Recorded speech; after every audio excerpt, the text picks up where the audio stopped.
कि जिंदगी मेरी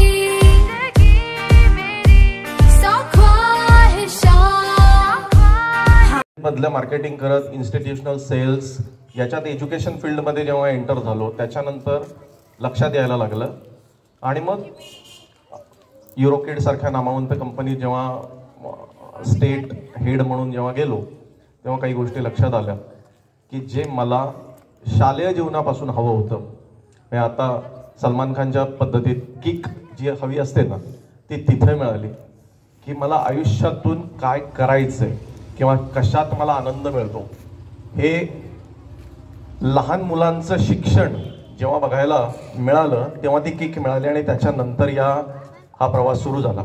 असं प्रत्येकाचं घडतं. आता बरेच लोक असे असतील की ज्यांनी सायन्स शिकले आणि वेगळंच काहीतरी करतायत. कॉमर्स शिकलोय किंवा आर्ट शिकलोय, DED BEd केलं, अनफॉर्च्युनेटली BEd मधल्या जागा लागल्या नाहीत वगैरे, मग शाळा काढली, मग अजून काही केलं. असे किती लोक आहेत की ज्यांनी जे शिक्षण घेतलं त्याच क्षेत्रात काम करतायत.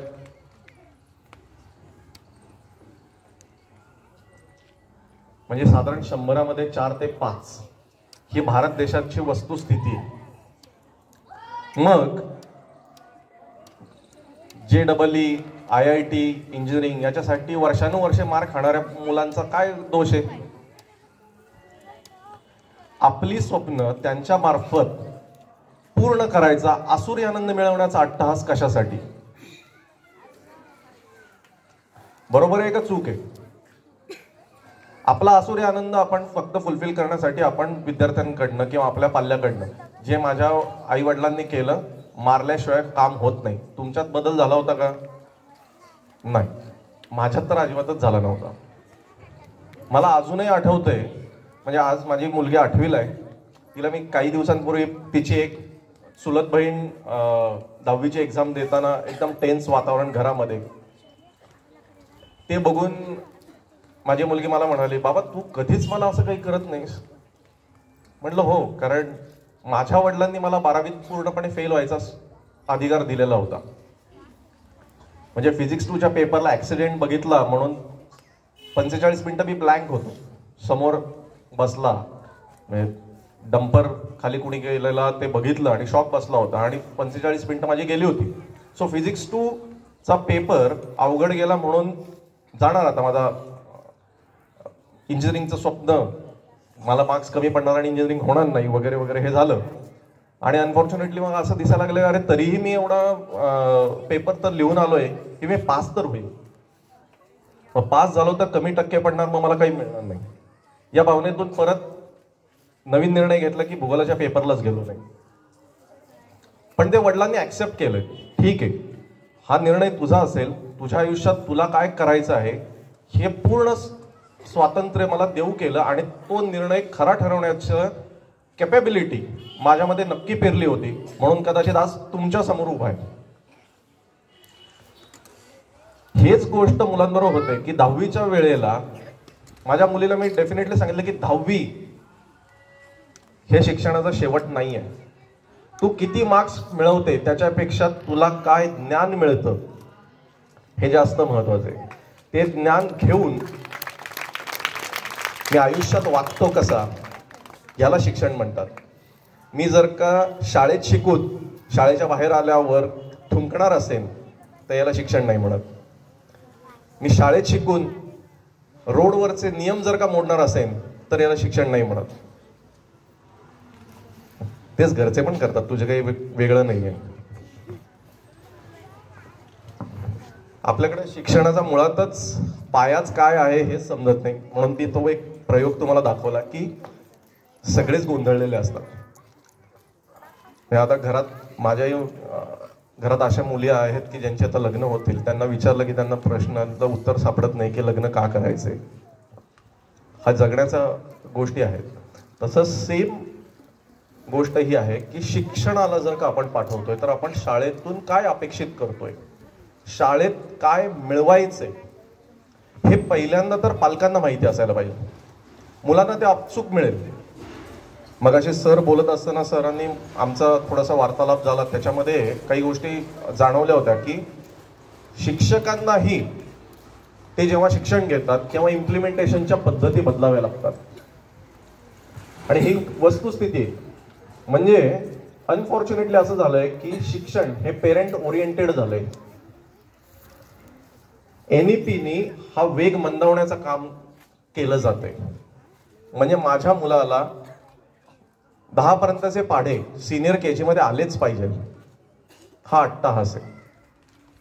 बर, इथे 5वीतले मुलं अजून कोण आहेत? बर ताई, तुला लिहायला आवडतं का?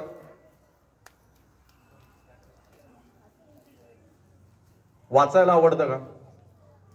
ऐकायला आवडतं का? नाही, ऐकायला अजिबात नाही आवडत. ऐकायला म्हणजे ओरडा नाही, गाणं ऐकायला आवडतं नाही, राईम्स ऐकायला आवडतात नाही. पहिलं मुलगी बघितली मी अशीच. बस काय. अजून कोण आहे ज्याला ऐकायला आवडतं, गाणी ऐकायला आवडतात, गाणी म्हणायला आवडतात?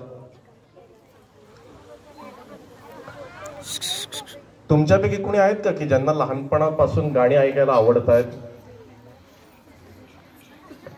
म्हणजे ही आपली पुढची पिढी काय डेंजर झोन मध्ये बघा. ज्यांना ऐकायला आवडत नाही का? कारण यांना फक्त माहितीये की शिक्षण म्हणजे लिहिणं आहे. आणि हे कुणी रुजवलंय?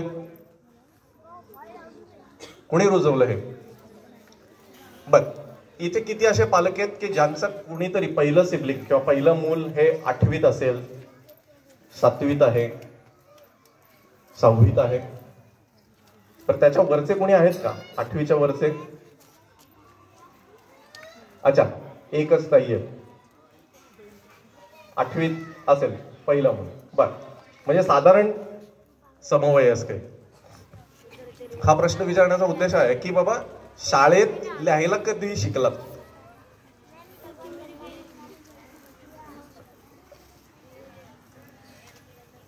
LKG ला? अरे बापरे, ऍडव्हान्स मध्ये होतात. कारण मी पुण्यामध्ये असताना जेव्हा मी लिहायला किंवा पेन्सिल जेव्हा पेन्सिल हातात दिली गेली ती होती 3री. तोपर्यंत पाटीवरची पेन्सिल होती. पाटी ही इयत्ता 3री पर्यंत होती, म्हणजे 1ली 2री, वय वर्ष 8. Okay, I am talking about this of around 1987, 88, 90च्या आतमध्ये, त्यावेळेच्या गोष्टी. आता एनईपी काय सांगते? एनईपी सांगते की वय वर्ष 8 पर्यंतचा म्हणजे 1ली 2री, ज्युनियर केजी पासून 1ली 2रीचा कालावधी हा पूर्व प्राथमिक म्हणजे प्री प्रायमरी मध्ये आणलेला आहे. आणि त्याला शासन मान्यता आहे. इतके वर्ष नव्हती, म्हणजे शासनाच्या लेखी इतके वर्ष पूर्व प्राथमिक हे शिक्षणच नव्हतं, ते बाहेरच चालायचं किंवा अंगणवाड्यांमध्ये किंवा जसं चालेल तसं. मग 1ली पासूनच चालायचं. म्हणजे पुरातन काळापासून अशी गोष्ट आहे की 1ली नंतर शिक्षण चालू होतं खऱ्या अर्थाने. बरोबर?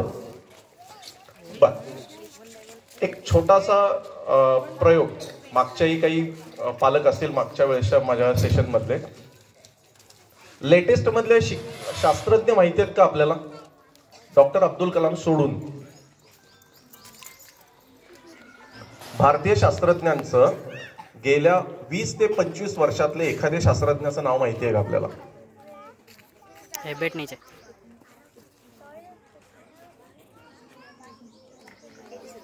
ही वस्तुस्थिती.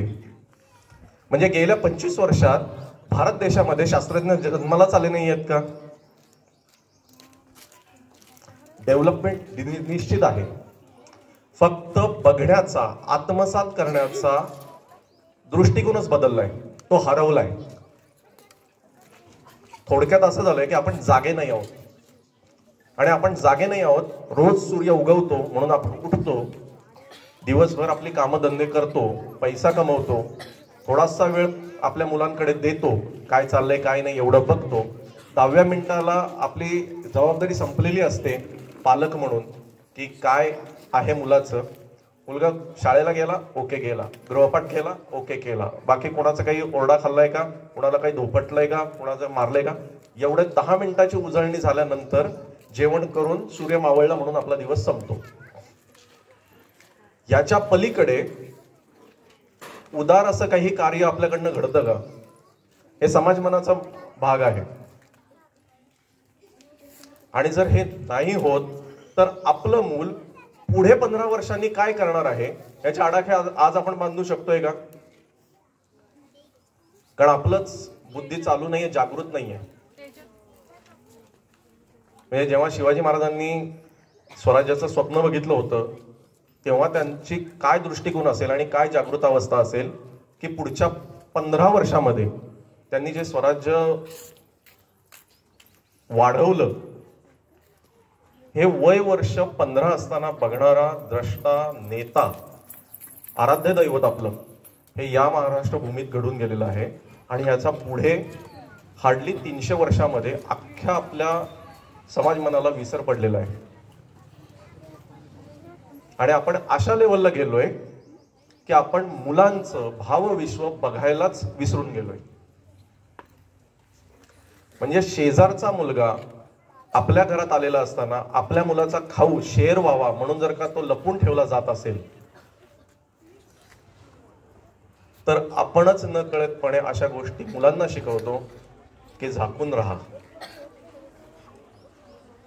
वेअरॅज काही वर्षांपूर्वी हे सगळे पुरचुंडे घेऊन जे काही आपण पुरातन काळातून बघत आलो की सुदामाचे पोहे असतील काही असतील हे सगळे गोपाळ पारावर बसून रानात राहून शेअरिंगनी एकमेकाच्या यांनी खूप चांगले चांगले त्यांचे आदर्श प्रस्थापित करत पुढे आले. मागच्या 50 वर्षाच्या स्वातंत्र्यपूर्व काळातले सगळे आदर्श आपल्या समोर आहेत. पण स्वातंत्र्यानंतरचे खूप तुरळक आदर्श आपण या पुढच्या पिढीवर जर का देऊ शकत असू तर मला आता असं वाटतंय की ही ऍक्च्युअल वेळ आहे की जिथं आपण आदर्शवत पेरेंट म्हणून जर का उभं राहिलो तर my father is great, my mother is great. का? कारण त्यांचं कर्तृत्व हे घडलं. काही असेल शेजारी अख्ख्या आपल्या एरियामध्ये त्यांचा जो काही मान सन्मान आहे त्याच परोपरीने आपण मिळवावं अशी धारणा त्यांची होण्यासाठी त्यांच्या मनामध्ये गोष्टींची रुजवण करावी लागेल जी होताना दिसत नाहीये. एक कथा आहे, आता ती कितपत खरी आहे किंवा महात्मा गांधीजींच्या नावावर खपवतात आय डोंट नो, पण एक छोटीशी कथा फेसबुकला व्हॉट्सॲपला फिरून गेली होती, ती बघितली होती मी. एक भगिनी महात्मा गांधींकडे जातात आणि महात्मा गांधींना म्हणतात की महात्माजी माझ्या मुलाला समजून सांगा, माझं ऐकत नाही, खूप शिव्या देतो आणि वेळेवर जेवण करत नाही, तुम्ही सांगितलं तर ऐकेल कदाचित.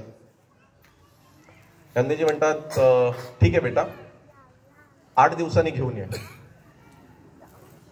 ते परत 8 दिवसांनी जातात, 8 दिवसांनी विचारतात, गांधीजींना परत तेच होतं. गांधीजी म्हणतात अजून 8 दिवसांनी घेऊन या, मग मी सांगतो. परत असं करत करत 2 महिने हे चालतं. 2 महिन्यानंतर शेवटी ती माता भगिनी चिडते आणि म्हणते की मी एवढ्या वेळा तुम्ही मला घेऊन यायला सांगतात आणि तुम्ही काहीच बोलत नाही. ते म्हणतात शेवटचे 3 दिवस दे मला, 3 दिवसांनी तुम्ही त्यांना घेऊन या. परत 3 दिवसांनी ते घेऊन येते, गांधीजींच्या समोर बसवतात. ते म्हणतात बाळा, आईचं म्हणणं ऐकायचं असतं, ते आपल्या चांगल्यासाठी सांगत असतात, वडीलधाऱ्या माणसांचं ऐकायचं असतं, तू उद्यापासून हे करू नकोस. त्या भगिनी एकदम तनतन करत एवढे महिने घालवले, एवढे दिवस घालवले आणि हेच सांगण्यासाठी तर मग मी तर इतके दिवस घरातच सांगत होते ना, वेगळं काय सांगणार. गांधीजींचं उत्तर खूप छान होतं.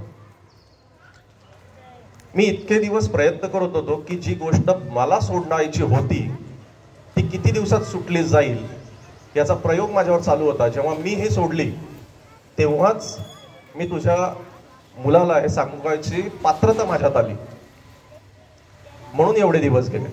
ही सेम गोष्ट आपल्यालाही लागू होते. मोबाईल बघू नको असं सरांनी सांगितलं होतं मग अशा याच्यात की मोबाईल बघू नको हे सांगणं खूप सोपं आहे, पण ते जर का आपण करू शकत नसू तर तीच गोष्ट मुलांना बोलायचा आपल्याला नैतिक अधिकारच नाहीये. आणि आपल्याच वागण्यातून, बोलण्यातून, परिवारातून, समाजातून मुलगा शिकत असतो, मुलगी शिकत असते. सो आता इथून पुढे शाळेत गोष्टी करताना, शाळेमध्ये ज्या पद्धतीनं आपल्या शाळांमध्ये गोष्टी होत आहेत, घडतायत, चालतायत, थोडंसं डोळेसपणे या गोष्टी बघा की शाळेतल्या फॅसिलिटीज काय आहेत, काय लेवलवर चाललेलं आहे, खरंच शिक्षणातली निवड योग्य आहे का नाही आहे, याचा अभ्यास तुम्ही जेव्हा घरात करायला सुरुवात कराल तेव्हा तुमच्या लक्षात येईल की कुठल्या गोष्टींची खरी गरज आहे. आणि मग मला असं वाटतं, मी अनेकदा वेगवेगळ्या मंचांवर याच गोष्टी सांगत असतो की एक ब्रिज बांधावा लागेल, एक सेतू बांधावा लागेल. शाळा, पालक मिळून एक सेतू बांधल्यानंतरच ती मधली दरी त्या मुलांना पार करता येणार आहे. त्यासाठी 3 तासच, प्री प्रायमरीचा तर मुलगा 3 तासच शाळेत असतो ऍक्च्युली, बाकी 21 तास घरी असतो. म्हणजे तो सगळ्यात जास्त शिक्षण कुठे घेतो? घरात. मग घरात आपण काय शिक्षण देतो हे जरा आरशात बघितलं तर लक्षात येईल की याच्याच बेसवर हा शाळेत जाऊन परफॉर्म करणार आहे. ऍट द सेम टाइम शाळेतल्या गोष्टी घरी येऊन सांगतात की नाही? तुम्ही विचारलं नाही तरी आज सांगतात की आज मॅडम काय बोलल्या किंवा काय झालं, त्या गोष्टी सांगतात. घरी आल्या आल्या त्यांना ते बोलायची आस असते, सांगायचं असतं भरपूर काही.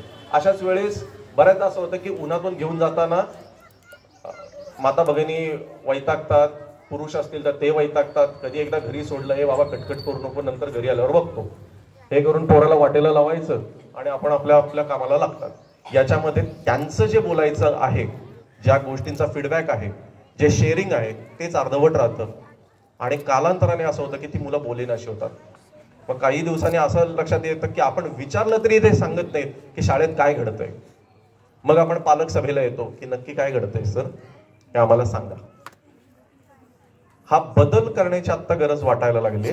त्यामुळे ज्याला आता आपण या सदराचाच हे की पॉझिटिव्ह पेरेंटिंग किंवा सकारात्मक पालकत्वाचा हे जर का घेतला तर सर्वात महत्वाचा फरक हा बदलावा लागेल किंवा बदल घडवावा लागेल की आपल्याला सकारात्मकतेने बघावं लागेल, सिस्टीमकडे बघावं लागेल, आपल्याला त्याचा भाग व्हावा लागेल.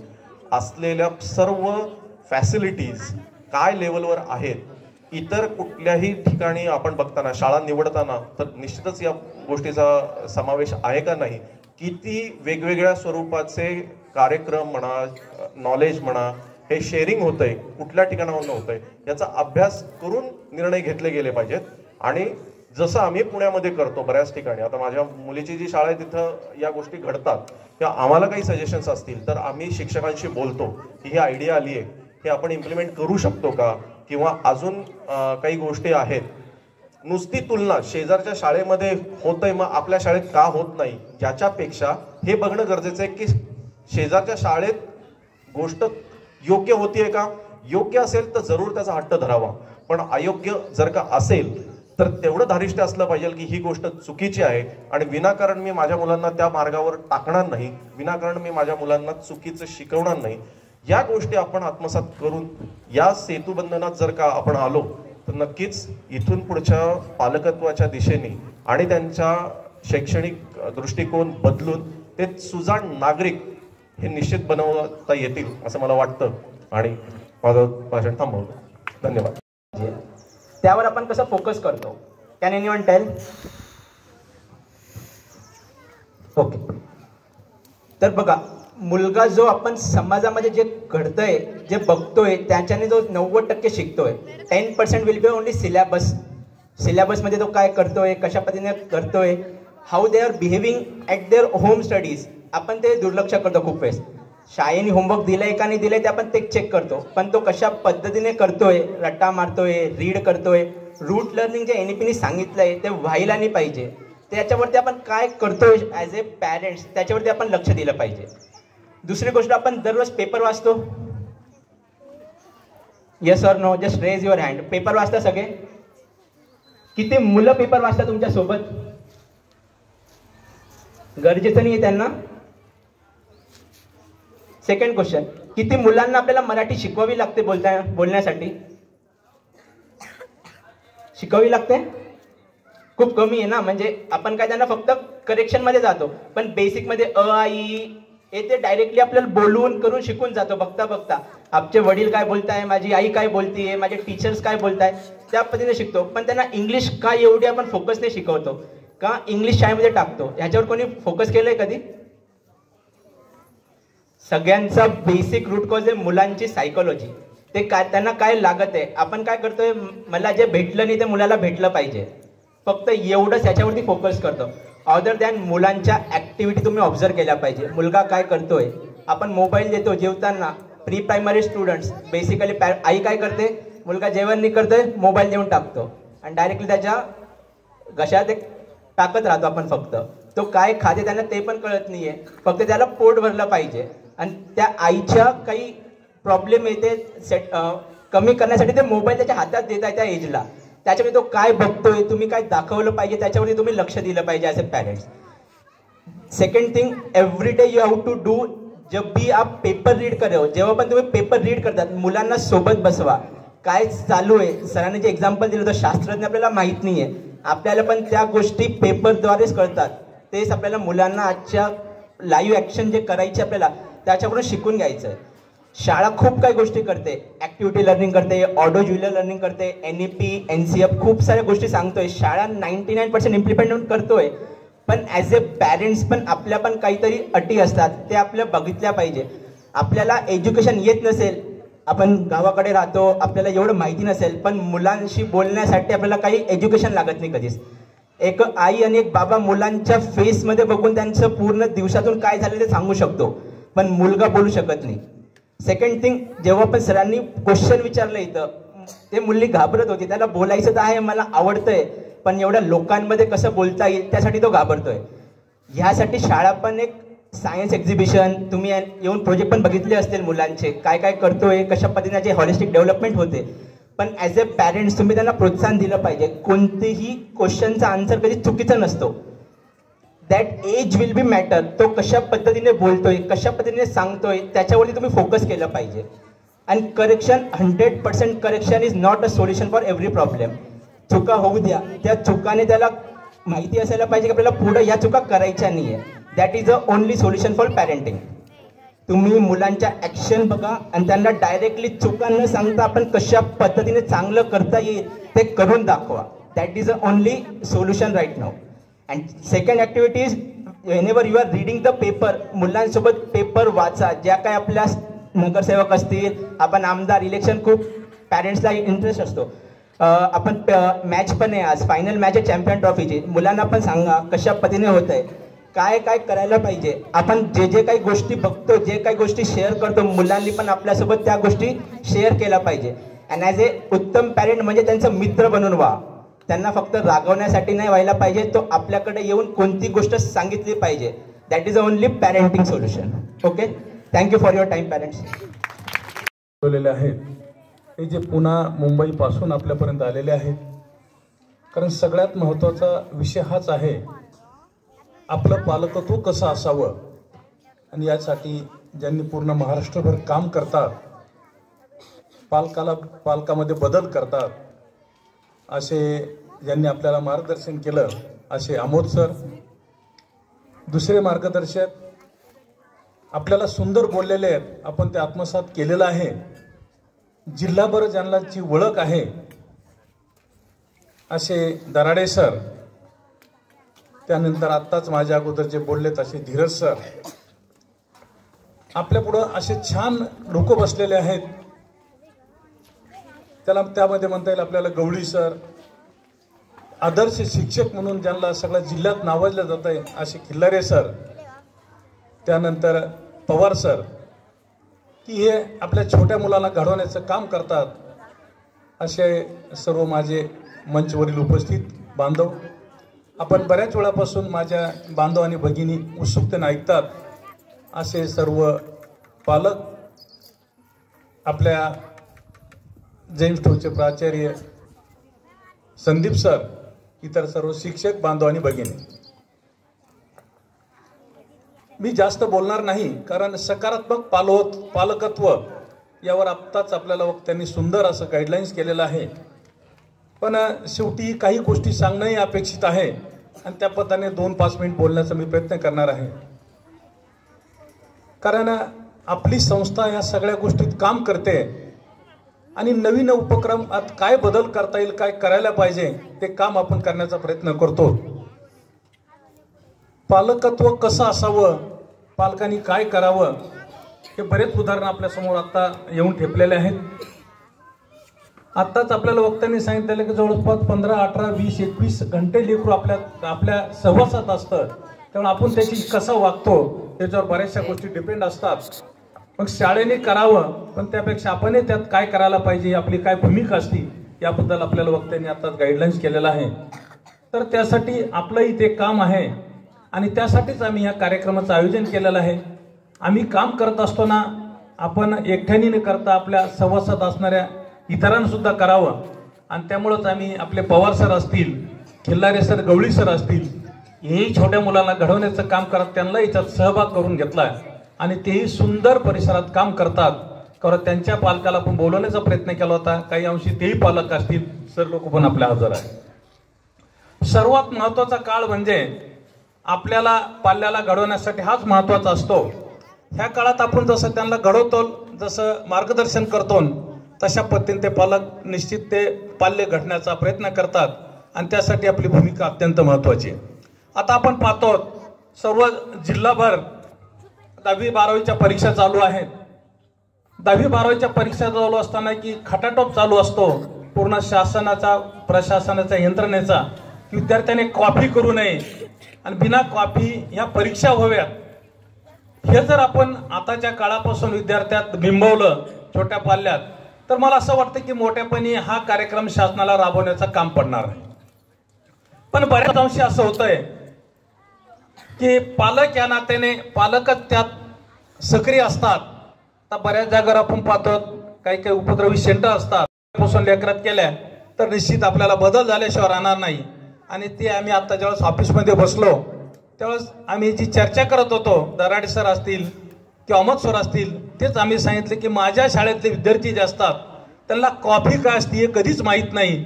कॉपी लिहा कशी करायला पाहिजे, कारण आपल्या शाळेत तो उपक्रम सुरुवातीपासूनच आपण म्हणजे इन्व्हॉल्व केलेला आहे किंवा त्याला आपण थारा दिलेला नाही. त्यामुळे निश्चित विद्यार्थ्यात ते बदल झाल्याशिवाय राहत नाही.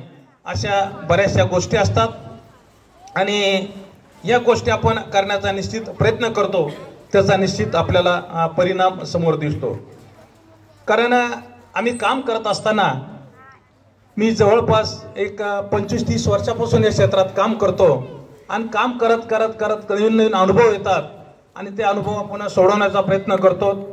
कारण अगोदर मराठी मीडियम, नंतर सेमी इंग्रजी, नंतर इंग्रजी, स्टेट बोर्ड, CBSE बोर्ड, कारण तसं बदल होत गेला. तो बदल आपण ऍक्सेप्ट करण्याचा प्रयत्न आपण करत गेलो आहे आणि तो पुढे आपण जाणार आहोत. कारण आपल्याला परिस्थितीनुसार बदल नाही तितकंच महत्वाचं आहे आणि तो बदल आपण ऍक्सेप्ट केला पाहिजे. त्या पद्धतीने आपण काम करत आलेलो आहे. मग आपण शाळेच्या बाबतीत आता आपली शाळा आपण इंग्लिश मीडियमही चालू केलेली आहे आणि त्यातले पालक आपल्या समोर बसलेले आहेत. आता आपण बरेच पालक पाहत असताल की दिवसांदिवस आपल्या शाळेमध्ये बराचसा बदल होतो. कारण आपल्याला बऱ्याचशा गोष्टी कमी पडतात, त्या कशा सोडवता येतील. मग त्यामध्ये आपल्याला इमारत असेल, अभ्यासक्रम असेल, तर ते आपण निश्चित बदल करून ती पूर्तता करण्याचं काम करतो. आपण आताच इमारतीचं काम चालू केलेलं आहे. जास्तीत जास्त 2 ते 3 महिन्यात निश्चित आपली टोलेगांची 3-4 मजली इमारत होईल. कारण ज्या आपल्या अडचणी होत्या त्या कशा सोडवल्या जातील.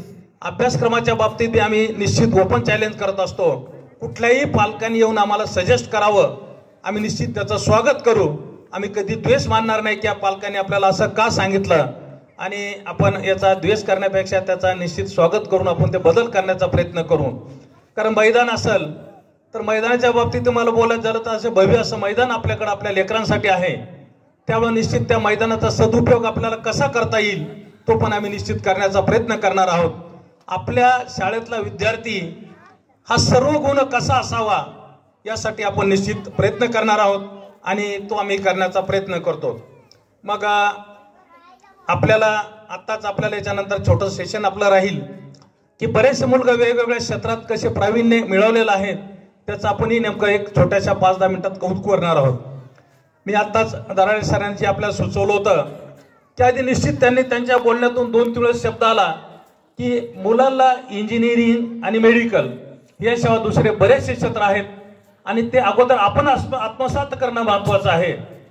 त्यावर मी निश्चित बोलू इच्छितो की सर आम्ही प्रत्येक वर्षी मॅक्झिमम 8 ते 10 वर्षापासून आमच्या शाळेत 10वी नंतर पुढे काय म्हणजे विद्यार्थी 10वी झाल्याच्या नंतर त्याला पुढे काय करता येईल याचा निश्चित आम्ही त्याला 3-4 वक्ते पुण्यापासून मुंबईपासून संभाजीनगरपासून बोलून 10वी नंतर सायन्स 11वी-12वी सायन्स करून 11वी-12वी आर्ट झाल्यावर किंवा 11वी-12वी कॉमर्स झाल्याच्या नंतर मुलांना काय करता येईल किंवा डिफेन्समध्ये काय काय त्याला संधी आहेत हे आम्ही 1 वर्षाचा सेमिनार घेतो आणि त्याचा निश्चित आम्हाला इतका फलदायी घडलेला आहे की आमच्या शाळेचे विद्यार्थी सर्व क्षेत्रात प्रावीण्य आहेत. मग काही नेव्ही एअरफोर्समध्ये क्लासरूम झालेत, काही बाकी इतर क्षेत्रातही क्लासरूम झालेत आणि त्याचा फायदा निश्चित आम्हाला झाल्याशिवाय राहिलेला नाही. म्हणून आम्ही पालकाला पुन्हा विनंती करू की आमच्याकडून आम्ही तर निश्चित सकारात्मक काम करतो, आपण खूप प्रयत्नशील असतो, पण सरांनी सांगितल्याप्रमाणे इतरही बरेचसे क्षेत्र असतात की ते आपल्याला माहीत नसतात आणि त्याच्यात सुद्धा ते आपल्याला अचीव्ह करण्यासाठी सहज होतंय ते आपण करण्याचा प्रयत्न करावा. पुन्हा दुसरा एक विषय असा होता की आमोद सरांनी सांगितलं त्याला थोडंसं त्याच्या पुढे जाऊन मी सांगण्याचा प्रयत्न करणार आहे आणि त्यांनी सांगितले तेही योग्य आहे, पण त्याच्यात आपण अजूनही काही गोष्टी करू शकतो. सर म्हटले की काही गोष्टी मुलाला करायच्या नसतील की आपल्याच्याने झालं नाही म्हणून मुलाला सांगू नये, पण मी निश्चित असं सांगेल ते म्हटले तेही बरोबर आहे आणि मी सांगतो तेही असं आहे आपल्याला काही गोष्टी जमल्या नसतील पण ते आपण मुलाला जर सांगण्याचा प्रयत्न केला त्याच्या इच्छानुसार त्याच्या कलागुणानुसार त्याला घेण्याचा प्रयत्न केला तर निश्चित त्याला यश मिळेल. कारण आपण ज्या क्षेत्रात काम करतो ते क्षेत्र मुलांना म्हणजे अचीव्ह करण्यासाठी त्याला जास्त वेपर्स मेहनत लागत नाही, कारण त्याला सहवासातून घरातून वातावरणातून ते पाहायला मिळतं, शिकायला मिळतं आणि ते सहज केलं जातं. म्हणून ते निश्चित माझे 1-2 उदाहरणं माझ्यासमोर आहेत. माझे एक मित्र होते रमेश थोरवे म्हणून, ते क्लास 2 मुख्याध्यापक म्हणून आज रिटायर झालेत, पण ते यश त्यांना आलं नाही आणि यश न आल्यामुळं त्यांची एक जिद्द होती की मी हे कमीत कमी माझ्या पाल्याच्या माध्यमातून तरी पूर्ण करण्याचा प्रयत्न करल. तर त्यांनी मुलगा आणि मुलगी हे छोट्या वयापासून त्याला ते व्यसन जडवलं आणि प्रॅक्टिस घेत होते. तर त्यांचे मुलं मिली इंटर कॉलेज सांगा पण महाराष्ट्र लेवलमध्ये सुद्धा त्यांनी यश मिळवलेलं आहे. म्हणजे शिक्षण घेण्याची परिस्थिती नव्हती पण इच्छाशक्ती फार दांडगी होती. कोण काय म्हणजे सगळ्यात हार्ड काय असतं आणि काय केल्याने आपलं पुढचं जीवन चांगल्या पद्धतीने जगू शकतो तो करण्याची अपेक्षा होती. म्हणून त्या काळात सांगायचं की सीए केल्याच्या नंतर हे फार अचिव्हमेंट टार्गेट फार छान आहे आणि फार भविष्याच्यात असतं. मी स्वतः थोड्या काहीतरी कॅल्क्युलेशन प्रमाणात प्रयत्न करण्याचा प्रयत्न केला पण काही गोष्टी अपेक्षित घडल्या नाही आणि मी ते करू शकलो नाही. तर माझ्यात ती खंत एक बाकी होती. मी ज्यावेळेस माझी मुलगी 10वीला होती आपण सरांनी सांगितल्याप्रमाणे मी तिच्यावर लादला नाही पण प्रयत्न केला. मी 10वीला असताना 1-2 सेमिनार तिसाठी आवर्जून शाळेत आयोजन केलं आणि तिला तिची गोडी आवड घडून आणली. 11वी-12वीला तिच्या जवळपास सगळ्या मैत्रिणी सायन्सला गेल्या.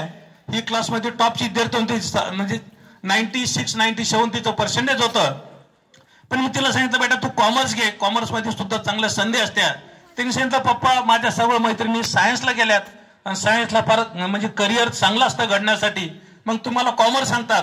म्हणलं बेटा तू एखाद्या वर्ष 6 महिने करून पाहा, जर शक्य झालं तर आपण पुढे कंटिन्यू करू, नये तर आपण कॅन्सल करू, आपण सायन्सला जाऊ.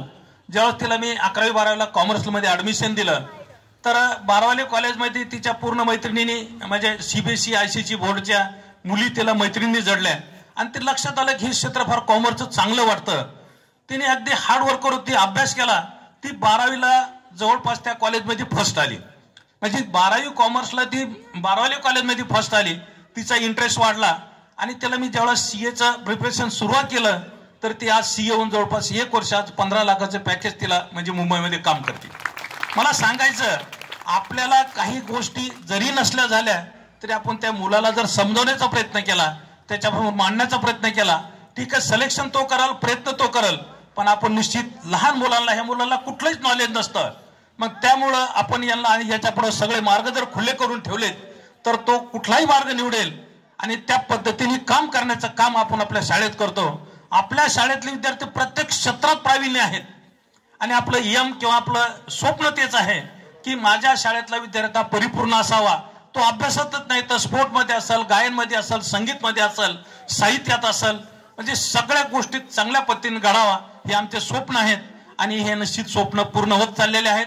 मला आनंद एक आहे की मी प्रशासनात काम केलेला माणूस आहे आणि त्या क्षेत्रातून वेगळ्या क्षेत्रात काम करू लागलो, पण या काम करण्याचे फळं मला खूप सुंदर मिळत आहेत आणि त्या आनंदात मी जीवन जगतो आणि यासाठी आपल्या सर्वांची साथ आहे.